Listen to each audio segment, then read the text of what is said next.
Well, for more analysis on those central bank moves and the U.S. economy going forward, we're joined by Paul Gruenwald from New York. Paul is Global Chief Economist at S&P Global Ratings. Welcome to the show. Thanks. Great to be here. So I first want to get your reaction to Powell and other economic leaders' comments on the state of the global economy.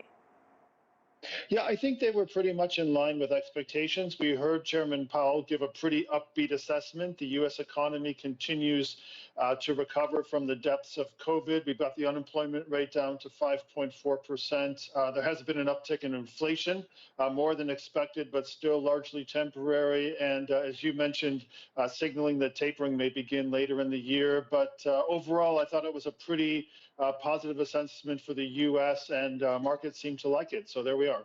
And to that point, then, break down Wall Street's reaction to these comments on tapering. Yeah, I think, as the previous story said, the last time the Fed started to taper asset purchases, it took the market by surprise, and there was a lot of volatility and a sell-off. So, the chairman and the committee have learned from those episodes. So we see a lot of signaling and forward guidance. But I think what Chairman Powell said today, which is tapering looks like it may start later this year, and then we think it's probably going to take at least a year or so to get through that, and then after that, will maybe eventually get a lift off of the what the Fed calls the effective lower bound, which is interest rates close to zero. But that was a very market-friendly assessment, and I think that's what a lot of people wanted to hear, and hence the reaction we saw. So then would you say that Powell's loose monetary strategy to try and push unemployment down while letting inflation overshoot their usual 2% goal, has that worked? So far, it looks okay. There's been a lot of commentary around inflation, and we did see the upstream numbers first with the PPI, and now we're seeing inflation with the CPI, but we are not seeing a lot of broad-based wage inflation. We still see medium-term inflation expectations very well anchored, and the Fed is running a bit of an experiment in letting the economy go a little bit hot. But so far, if you look at the performance over the last couple of quarters in the U.S., we're looking at 6.5% to 7% growth this year. It looks like we are pretty much on track for a strong recovery. The Fed's watching the inflation numbers, but they want to try to push the unemployment rate down to their maximum employment level, and that's what the chairman was pretty clear about today in his statement. And we do know, obviously, Delta has thrown a lot of a big wrench in a lot of estimates there.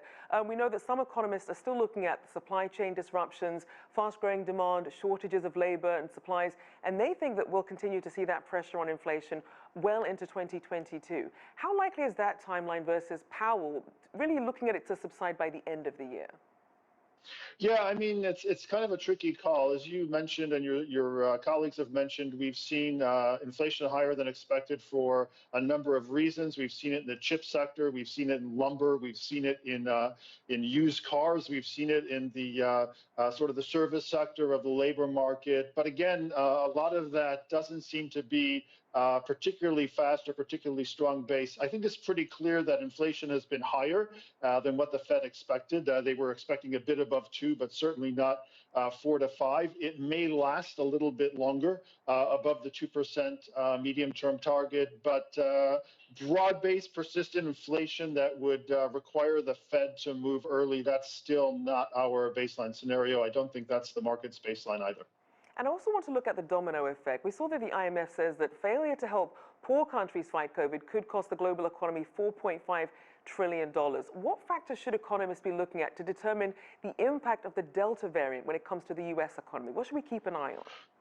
Yeah, I think that's, I haven't gone through that particular analysis, but I think what we're seeing right now in the U.S. with COVID is a very good example of that, right? We've got vaccination rates varying widely across the states, and we've got now what's effectively a pandemic with the unvaccinated. And if you apply that to the country level, you can extrapolate into 2022, 2023. And if we don't get jabs in arms globally, the risk of this flaring up is going to persist. So again, a lot of people have been saying this, until we get the vaccination rates up and get as many people vaccinated as possible. We're always going to run the risk of these mutations sort of burgeoning and perhaps throw a spanner into the pace of the global recovery. We're seeing a little bit of a slowdown in the last month or so in the U.S. data and elsewhere because of Delta. But again, we need to get the vaccinations up in order to get steady momentum for this recovery. It's going to be,